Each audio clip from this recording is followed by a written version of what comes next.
Ride with me, ride with me, ride this country, ride with me.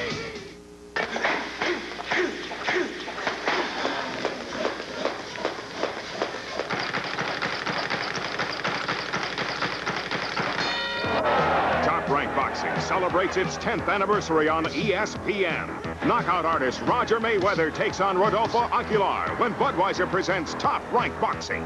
Live Thursday night at 9 Eastern, only on ESPN.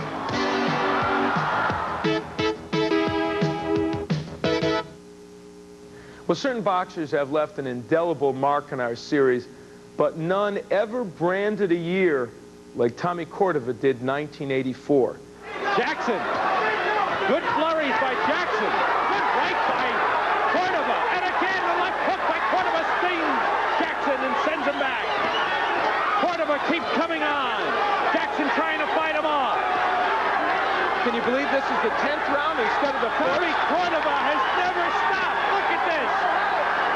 Look at the hand speed of Cordova off that break. He got the left right in. Roach answered with the left right of his own. They're just brawling with each other. Look at Cordova go, like a windmill. Left, right. Roach comes back, hits him with the right, tries to throw a loud left. It missed, but Cordova did some damage inside. This has been a mauling, brawling, punching, pushing, shoving type fight tonight. No holes have been barred. It started at the weigh-in with the two corners rolling at it. And look at the fighters in the center of the ring. Roach with a left-right combination. Underneath, Cordova answers with a left-right to the body. Freddie Roach tends to slap with his left hook, and he's landing that punch, but not as straight as he wants. Good right by Roach. He slipped it in with a right and then followed it with a left. There'll be a tough one to score here as Roach and Cordova come to the final 10 seconds. The crowd urging one or the other on. The sentiments have turned to Roach near it. Cordova trying to answer with a play at the end. There's the bell. They continue to fight after the bell. And the crowd on their feet here in Las Vegas. And why not? The punch that you want to hit Tommy Cordova with, and there it is the uppercut. And that's what Garcia's trying to get in. Freddie Roach was effective at landing it. Garcia's setting back on those punches well now, Al. The other thing that you want to do, if you can, is back up Cordova. If you get him going backward, he's not nearly as effective a fighter. Garcia's been unable to do that so far as Cordova continues to come on in the corner. But I'll tell you, Garcia has landed some good shots in this round. But look, does it discourage Cordova? No, he's coming forward. Listen to the crowd. Incredible wars for Tommy Cordova, and those battles may have hastened his exit from boxing. Tommy was never quite the same after 1984, but he and Freddie Roach, one of his opponents that year, to me, are symbols of what our Top Rank Boxing series is all about. When we return, a look at a young heavyweight who made some waves after he appeared on ESPN. Shortcut in a car. Shortcut in a truck. Finally, there's an oil that knows the difference. Truck Guard from Shell. Hey, good hustle, Tom. Way to go into the stands, babe. Hey, you really killed yourself out there today, kid. You don't have to be a major league ball player to need major league pain relief. Ben Gay Sports Balm. Real relief for sore muscles. It's just a pure and natural beer for you. So icy cold, so crisp, so clean for you. Of all the beers that are cold filtered, only one has that distinctively clean, crisp taste. Budweiser, cold filtered and Beechwood aged for over 110 years. This Bud's for you. Coming April 4th, live from Madison Square Garden on pay-per-view. Look who's fighting man. Michael Dokes, number 3 in the WBA, versus Razor Ruddock, number 2 in the WBA. Pound for pound, the best card around. See 8 men earn their pay in a full night of boxing action. Opportunity knocks. Mark your calendar now for April 4th.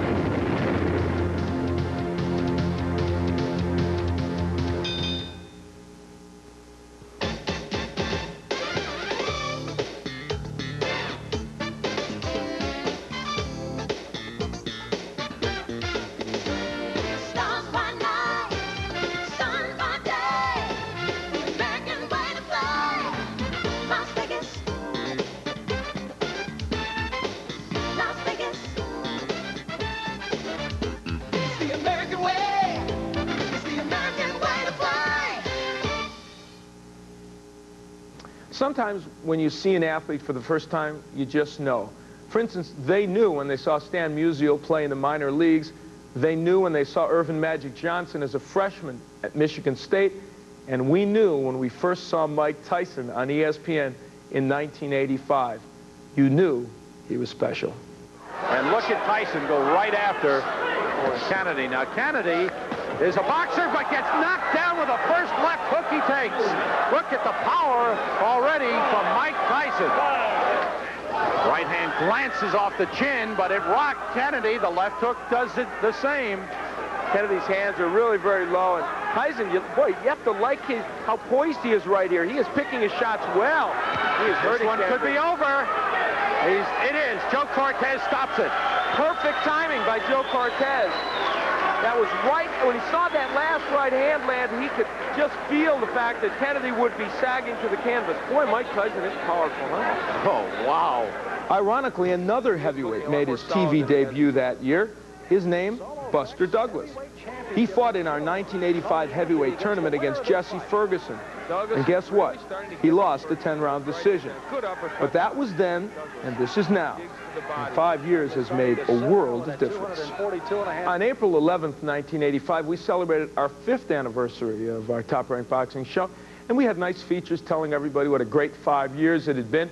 And then we started the show, and for the first hour and a half, we had probably the worst boxing matches we've ever shown. The undercard stunk. Well, we were in a little bit of trouble until Brett Summers and Chris Calvin took center stage. These two lightweights turned it into a wild evening. Side, he feels that Calvin is so much of a straight-line fighter that side movement is what's going to finally take its toll here tonight as we enter round 3. And that is what gives him problem. You know, another left-hander that Calvin fought lost a stick ball. Good right hand. There was no movement side to side by Summers, and that's exactly what Calvin wanted to do. Another good straight right by Calvin. He is getting that punch in. Going to right hand again as Summers goes down for the second time in the round. He's up right in front of Joey Curtis, says, I'm all right. 7. Chris Calvin is not putting his punches together like we've seen him do in the past. That's one of the reasons he's having trouble now with Summers. Straight left hand by Summers has Calvin leaning on the rope. Calvin trying to fight back with a combination of his own. Summers had him in his sight and picked him off with about 5 straight punches. A warning to Calvin. Hey, that could be important if Joey Curtis were to take a point away from Calvin for any illegal tactic. Another left hand. Oh, look at the left-right combination by That's a knockdown. And that one is the 5th knockdown of the fight of Brett Summers. All took has been, I guess, the most surprising punch that Calvin has thrown tonight. Well, Chris Calvin isn't the most polished fighter in the world. And in he has as much power as anybody in the lightweight division. This may be over. Yes, it is. The left eye of Summers is cut. He's in trouble.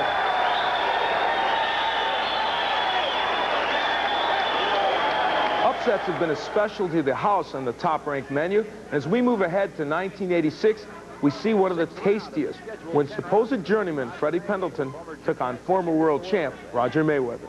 Freddie Pendleton. See Mayweather backing up exclusively now. Work his back, Freddie. Whoa, down goes Mayweather. He's out. And Scale backs him up. He was caught up in the ropes. I don't know if Roger Mayweather can make it. Wow, is he wobbly. No way, it's an upset. Pendleton is going nuts. Mayweather would later rebound to win the junior welterweight title, and one of his best fights came against this man, Harold Brazier. Although he has not won a world title, this solid professional has been an ESPN mainstay, and he's earned everyone's respect along the way. Good right hand by Brazier. Now it's Carnet, who looks more like he's in the 10th round than Brazier. Right hand that may have really gotten to Barnett. He's crumbling. There he goes. Padilla will be looking at it very... Oh, my! Brazier from a solid left hand. Wow, what a turnaround. Harold looked over at his corner, said, I'm all right, but wow, what a straight left. He scored with the left. There's a solid right by Brazier. Backs Blake up, and he's got him hurt, I believe. Blake dancing away, trying to keep Razor off of misses. Razor steps in, working to the body, and Blake goes down. Padilla wave. Razor away, one shot, and down goes Blake. This one's over. I doubt if there's anybody in the boxing world that I respect more than Harold Brazier. And even this year, he's come back from a career-threatening shoulder injury to box well. He's had a shot at the world title twice, come very close. Maybe the third time will be the charm for Harold. Well, when we return, we'll take a look at a man who is second to none.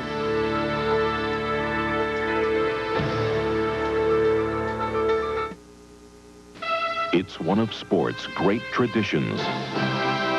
Year after year, they come by invitation only, hoping that this will be their year to be immortalized on the Augusta National Golf Course.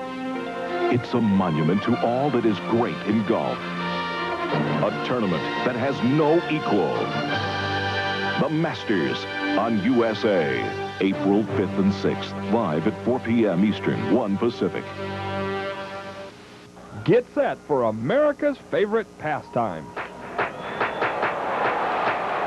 Follow the Omaha Royals all season long on Cox Cable or live at Rosenblatt Stadium. Bring your family to the stadium and be part of the fun and excitement. Or tune in to Cox Cable's live telecasts as Torrey Pantaleon, Jim Kelter, and Frank Atkinson all call the action. Play ball with the Omaha Royals. See the Omaha Royals home opener this Friday live on Cox Channel 7.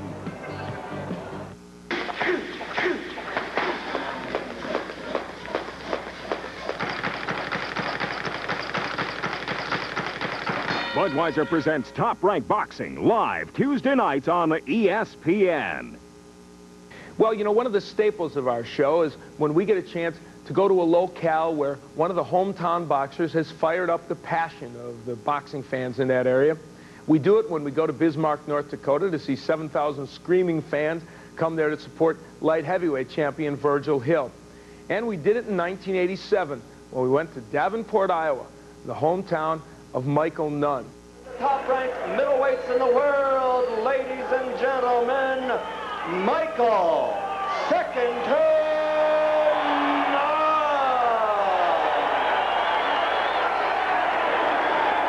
Very tough Cecil Pettigrew in tough against Michael Nunn. You know, Nunn switched to righty again. Good weapon by him. And he's got Pettigrew hurt, staggering. The crowd wants...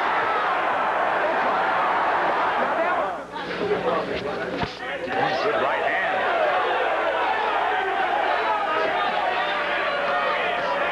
Well, Finley just welcomed Nunn to the east. Having his own endurance. A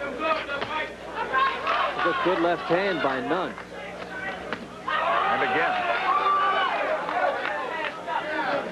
Unanimous decision, Michael Nunn.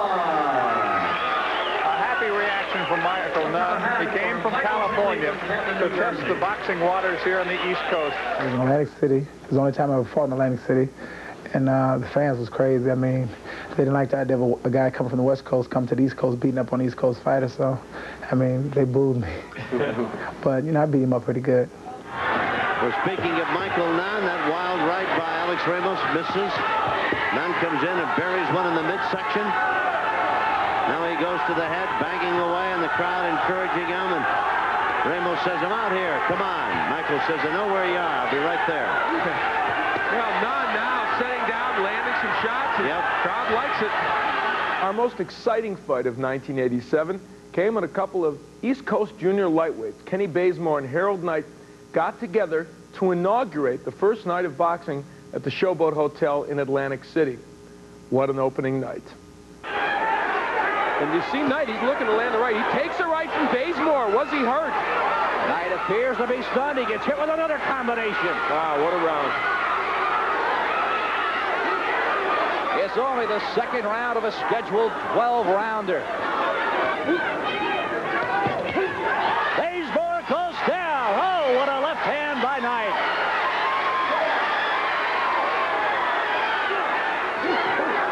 The right eye of Bazemore is a sea of blood at this point.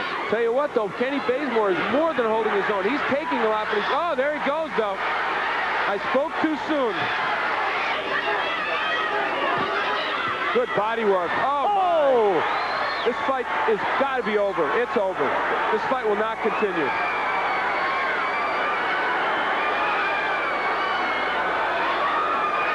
And what about the man who has fought on ESPN more times than anyone, Terrence Ali? Not only has he fought more times than anyone, he is undefeated in 25 trips out of the box, only one draw to mar his record. In 1988, he was a boxing curiosity, a 40-year-old trying to relive past glory. We featured George Foreman against Guido Trani in February of that year, and well, George got the job done. Foreman looking to the referee like he wants the fight stop. What's this? What's this?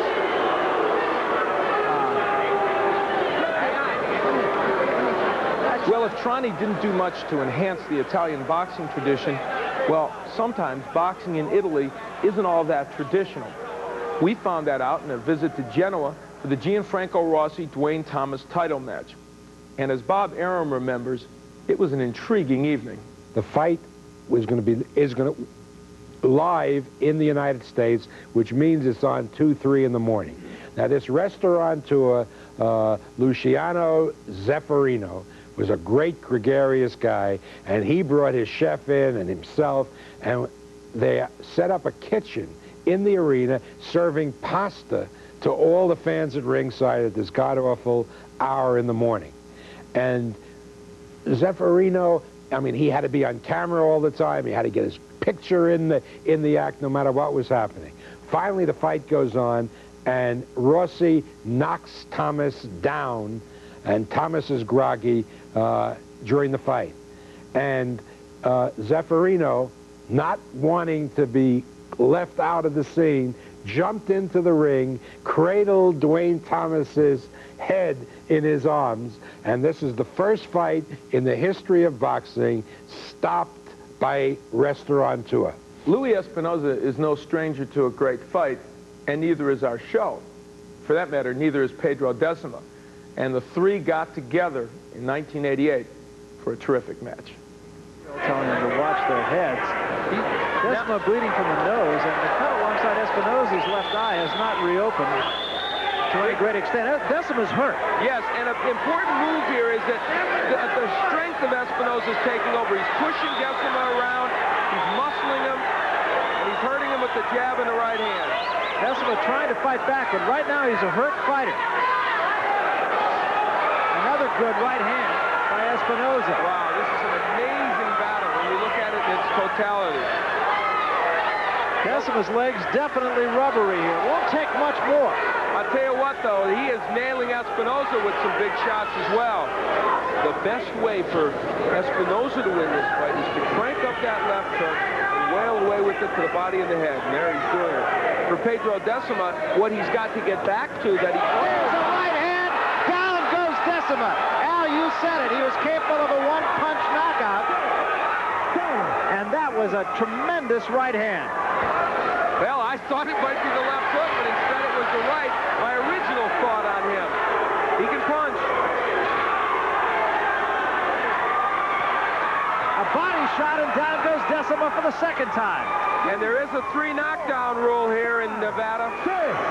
Inside a minute now, coming down to 50 seconds remaining. Good right hand by Espinosa. Left hand. Down he goes. It's all over. Louis Espinosa has won it in dramatic fashion over Pedro Decima. Wow. When we return, we go back home again to Indiana. I'm not going to chain myself to a nuclear power plant, but I do care about the environment. So I stopped using chemicals around the garden, switched to Ringer. Ringer Lawn Restore makes my lawn look thicker, greener, naturally healthy. And Ringer Attack pesticides control bugs biologically, not chemically. With Ringer, my lawn looks better, and I feel better. Daddy, is this safe to plant the grass? Sure. Much better. Ringer Natural Lawn and Garden Products. Better for everything that grows, including people. You never know what the day will bring. It's contract law. Next building. But the unexpected's a real sure thing. On demand, you're more sure. You see, Sure responds on demand to work harder when you need it more. No volunteers? So Sure helps keep you dry. You may never know when you need more Sure. but sure knows when. The third part. Correct. Give you more. Raise your head on demand. You're more sure. Wednesday, catch a spring training showdown. The Texas Rangers take on the Chicago White Sox. Be there for all the action starting at 7 Eastern, live Wednesday on ESPN. Our trips to Indiana always seem to produce interesting moments. And when we went there in May to see Mike Pollitt take on Danny Morgan, a couple of journeyman middleweights, it was, well, interesting. Second round. Good combination there by Pollitt, and Morgan goes down. Wow. I would have agreed with you, but I guess not. Now, here's where Danny Morgan's boxing ability better come into play. He better move, he better get on his bicycle and tie Pollitt up. He is still hurt. Pollitt hits him with another right hand.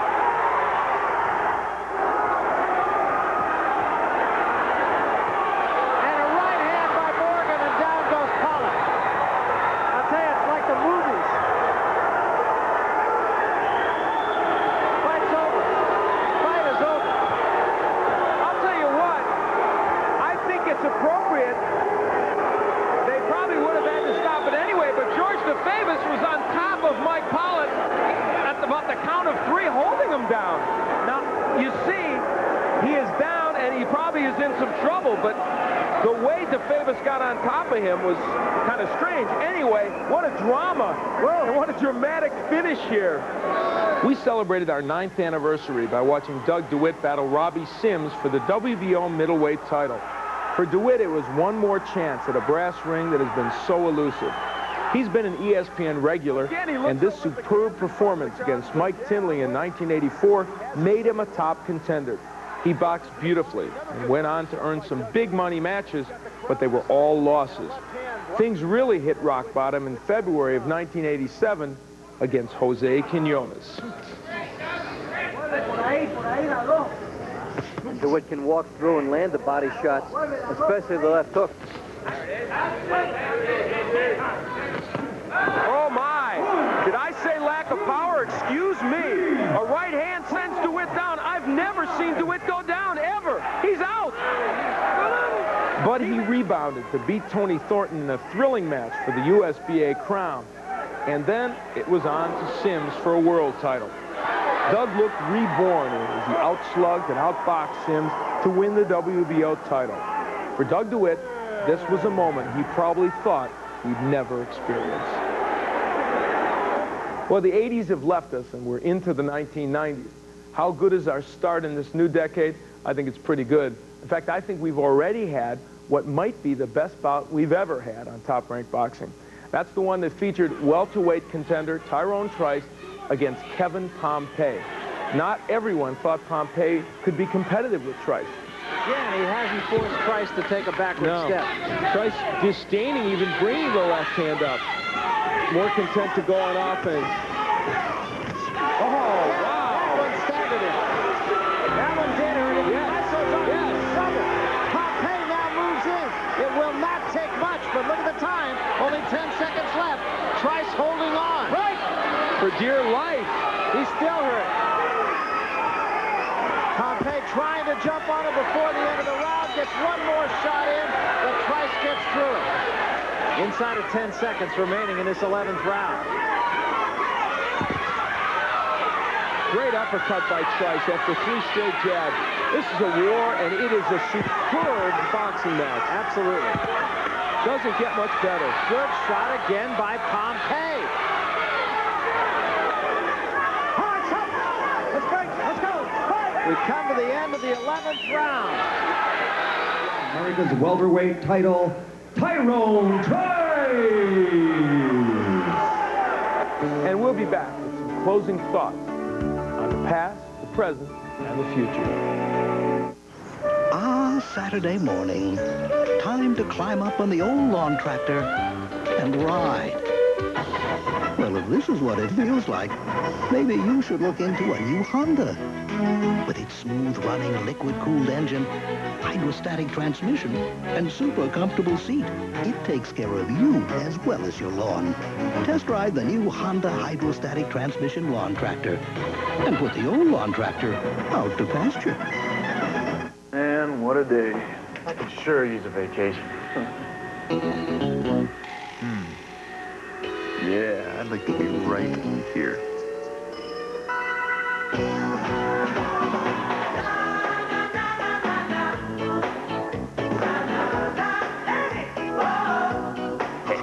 Ice cold, bud.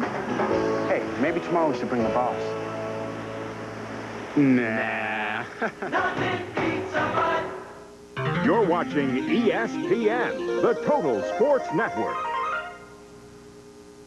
When we celebrated our 5th anniversary here on Top Rank Boxing, I closed that show by saying that the first 5 years were great, but I hoped the second 5 would be even better. Well, guess what? I think I got my wish. The boxing that the people at Top Rank have provided us has been excellent throughout the weeks and years of this series, and I've been fortunate enough to work with some of the best announcers in television. Right now, my partner Barry Tompkins and also analyst Dave Bontempo are a joy to work with, and along with them, I'm hoping to bring you the best of Top Rank Boxing as we move ahead in the years. We hope that along the way, in addition to good boxing, we'll also bring you a few chuckles and provide you with some information that helps you enjoy the fights.